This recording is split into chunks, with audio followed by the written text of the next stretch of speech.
কেন এত কাঁদাও? আমি তো একটু ভালো থাকার জন্য তোমাকে বেছে নিয়েছিলাম। তোমাকে ভুলে যাওয়ার সাহস নেই, ধরে রাখার অধিকার নেই। তোমাকে শুধু ভালোবাসি, কারণ ভালোবাসায় অনুমতির প্রয়োজন নেই। হাজার কষ্টের মাঝেও যদি কেউ তার ভালোবাসার মানুষকে মনে রাখতে পারে, তাহলে সে মানুষটি তাকে সত্যিকার অর্থে ভালোবাসে, তাকে কখনো ভুলতে পারে না। নিজেকে প্রমাণ করার জন্য সবসময় চিৎকার করার প্রয়োজন হয় না, কখনো কখনো চুপ থেকেও প্রমাণ করা যায়। ছেড়ে দিলে যদি সে ভালো থাকে, তবে তাকে ছেড়ে দাও, কারণ ভালো রাখার নামই ভালোবাসা।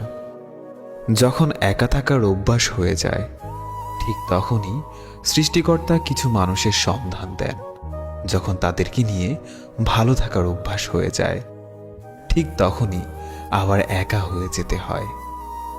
প্রিয়জন তো তারাই যারা মৃত্যুর পর কবরের পাশে গিয়ে একটু সময় দিবে। কষ্টগুলো যদি বৃষ্টি হয়ে ঝরে যেত, তবে জীবনটা বৃষ্টি শেষে মেঘহীন ওই নীল আকাশটার মতোই সুন্দর হতো। চিন্তা কখনো কষ্ট ছিনিয়ে নিতে পারে না, বরং আজকের আনন্দ ছিনিয়ে নেয়। অজুহাতের কি দরকার ছিল? বলে দিলেই পারতে, পূর্ণ হয়ে গেছি। মাঝে মাঝে মন খারাপেরও কোনো কারণ পাই না, কারণ পাই না একাকিত্বেরও। শুধু বুঝতে পারি আমি ভালো নেই। এই শহরে বাঁচতে হলে পাক্কা অভিনয় জানতে হবে। কষ্টের সাথে যাদের বসবাস, রাতটা তাদের জন্য যে কি কষ্টের, সেটা শুধু তারাই জানে। সব ভালোবাসার ছোঁয়া দিয়ে হয় না, সব ছোঁয়াতে ভালোবাসা রয় না। কিছু ছোঁয়া মনকে ছুঁয়ে যায়, কিছু ছোঁয়া আধারকে।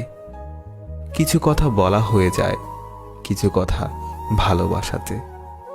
কিছু কথা বলা হয়ে যায়, কিছু কথা ভালোবাসাতে।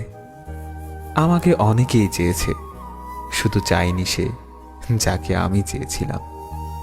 এক হাতে চোখের জল মুছে অন্য হাতে মেসেজ টাইপ করার অনুভূতিগুলোই কেউ বুঝতে পারবে না। চোখ থেকে অশ্রু ঝরার কারণটি মন থেকে সহজে মুছে ফেলা যায় না। বিদায় জিনিসটাই কষ্টকর, হোক সেটা ক্ষণিকের অথবা চিরতরে।